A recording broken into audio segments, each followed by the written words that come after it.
6 থেকে 7টা ইসলামী ব্যাংকের চাকরিচ্যুত কর্মকর্তা কর্মচারী ভাই ও বোনেরা এখানে উপস্থিত রয়েছে। ইসলামী ব্যাংক বাংলাদেশ পিএলসির কর্মচ্যুত ভাই ও বোনেরা, আল আরাফা ইসলামী ব্যাংক পিএলসির ভাই ও বোনেরা, ফার্স্ট সিকিউরিটি ইসলামী ব্যাংক পিএলসির ভাই ও বোনেরা, উপস্থিত রয়েছেন গ্লোবাল ইসলামী ব্যাংক কে ভাই ও বোনেরা, আরো উপস্থিত রয়েছেন সোশ্যাল ইসলামী ব্যাংক পিএলসির ভাই ও বোনেরা। আপনারা জানেন বিগত 5 আগস্টের দ্বিতীয় স্বাধীনতা অর্জনের মাধ্যমে বাংলাদেশ নতুন পথে যখন পরিচালিত হতে যাচ্ছিল, একটি কুচক্রী মহল ধর্মের দোহাই দিয়ে বিভিন্ন ইসলামী ব্যাংক দখল করে তাদের আধিপত্য বিস্তার করতে সক্ষম হয়েছিল। আপনারা জানেন আমরা আজকে হাজার হাজার কর্মকর্তা কর্মচারী বৃন্দ এখানে সমবেত হয়েছি। আমাদের সাথে 6 থেকে 7টা ইসলামী ব্যাংকের চাকরিচ্যুত কর্মকর্তা কর্মচারী ভাই ও বোনেরা এখানে উপস্থিত রয়েছে, যারা সারা বাংলাদেশে অত্যন্ত দক্ষতার সহিত এবং ব্যাংকে তারা চাকরি করে আসছিল। কিন্তু দুর্ভাগ্যের বিষয়, 5 আগস্টে স্বাধীনতা পরবর্তী একটি কুচক্রী মহলের মাধ্যমে আমাদেরকে চাকরিচ্যুত করা হয়েছে। ইতিপূর্বে আমরা বাংলাদেশ ব্যাংকের মাননীয় গভর্নর মহোদয়ের কাছে ইতিপূর্বে আমরা স্মারকলিপি প্রদান করেছি। আমাদের সাথে ইসলামী ব্যাংক বাংলাদেশ পিএলসির প্রতিনিধি, আল আরাফা ইসলামী ব্যাংক বাংলাদেশ পিএলসির প্রতিনিধি, গ্লোবাল ইসলামী ব্যাংক, ফার্স্ট সিকিউরিটি ইসলামী ব্যাংক, সোশ্যাল ইসলামী ব্যাংক, ইউনিয়ন ব্যাংক, তাদের প্রতিনিধি গিয়ে আমরা গভর্নর মহোদয়ের কাছে স্মারকলিপি প্রদান করেছি এবং গভর্নর মহোদয় আমাদের স্মারকলিপি গ্রহণ করেছেন। আমি আপনাদের সামনে আমাদের স্মারকলিপির বিষয়বস্তু তুলে ধরতে চাচ্ছি।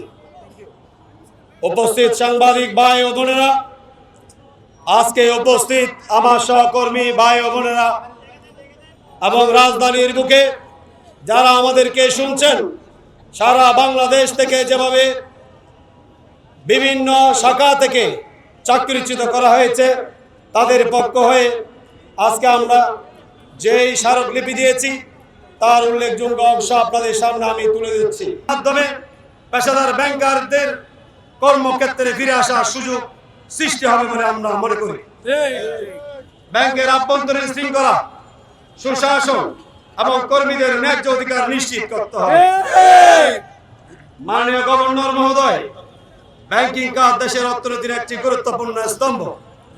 এই খাতে বৈষম্য, রাজনৈতিক হয়রানি, সংগঠিত নিপীড়ন চলতে থাকলে তা শুধু কর্মকর্তা কর্মচারীদের জীবনেই নয়, বরং দেশের অর্থনৈতিক স্থিতিশীলতা মারাত্মকভাবে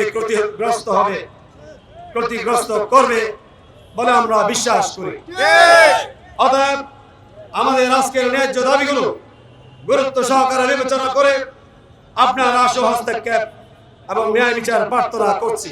দক্ষতা মূল্যায়ন পরীক্ষার নামে অভিজ্ঞ কর্মীদের পূর্ব পরিকল্পিতভাবে ছাঁটাই প্রক্রিয়া শুরু করা হয়েছে। তার এই ধারাবাহিকতায় আজকে আমরা রাস্তায় দাঁড়িয়ে আছি। আজকে হাজার হাজার কর্মকর্তা কর্মচারী চাকরি হারা হয়ে মানবেতর জীবন যাপন করছে। প্রিয় সাংবাদিক ভাই ও বোনেরা, আপনাদের সামনে আরো উদ্বেগজনক বিষয় হলো যে বিভিন্ন অজুহাতে তথাকথিত বাইতুল মালের জন্য কর্মকর্তা কর্মচারীদের কাছ থেকে জোরপূর্বক চাঁদা আদায় করা হয়েছে। এই অবৈধ দাবি প্রত্যাখ্যান করা, সংশ্লিষ্ট গোষ্ঠীর মতাদর্শে বিশ্বাসী না হওয়ায় অনেক কর্মকর্তা কর্মচারীকে মিথ্যা অভিযোগে জড়ানো, মানসিকভাবে নিপীড়ন এবং চাকরিচ্যুত করা হয়েছে, যা স্পষ্ট ক্ষমতার অপব্যবহার এবং ব্যাংকের নীতিমালার পরিপন্থী। প্রিয় সাংবাদিক ভাই ও বোনেরা, পরিস্থিতি এমন পর্যায়ে পৌঁছেছিল যে অনেক ক্ষেত্রে মনে হয়েছে সংশ্লিষ্ট প্রতিষ্ঠানগুলো ব্যাংক নয় বড় একটি রাজনৈতিক দলের কার্যালয়ে পরিণত হয়েছিল। আমরা দৃঢ়ভাবে বিশ্বাস করি যে একটি সংগঠিত কুচক্রী গোষ্ঠী ব্যাংকিং খাতকে ব্যবহার করে রাজনৈতিক উদ্দেশ্য বাস্তবায়ন, আর্থিক সুবিধা অর্জনের লক্ষ্যে পরিকল্পিতভাবে এই বৈষম্যমূলক ব্যবস্থা গ্রহণ করেছে, যা অত্যন্ত নিন্দনীয়।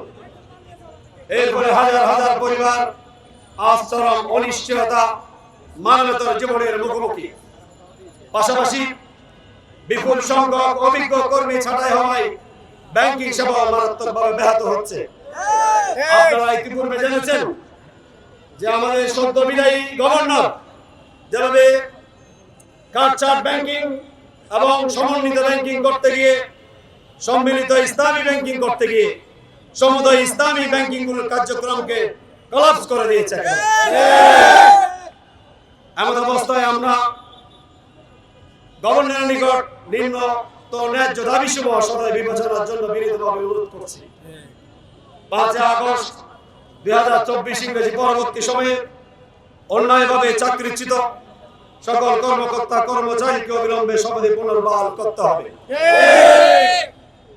আমাদের দ্বিতীয় দাবি, এই সময়কাল অবৈধ অস্বাভাবিক প্রক্রিয়ায় হওয়া সকল পদোন্নতি নিয়োগ বাতিল করতে হবে। নিরপেক্ষ তদন্ত কমিটি গঠন করে দায়ী ব্যক্তিদের বিরুদ্ধে ব্যবস্থা গ্রহণ করতে হবে। ব্যাংকিং খাতে রাজনৈতিক প্রভাব মুক্ত, বৈষম্যহীন মানবিক কর্ম পরিবেশ নিশ্চিত করতে হবে। দক্ষতা মূল্যায়ন পরীক্ষার নামে কোন প্রক্রিয়াকে চাকরিচ্যুতির হাতিয়ার হিসেবে ব্যবহার সম্পূর্ণভাবে বন্ধ করতে হবে।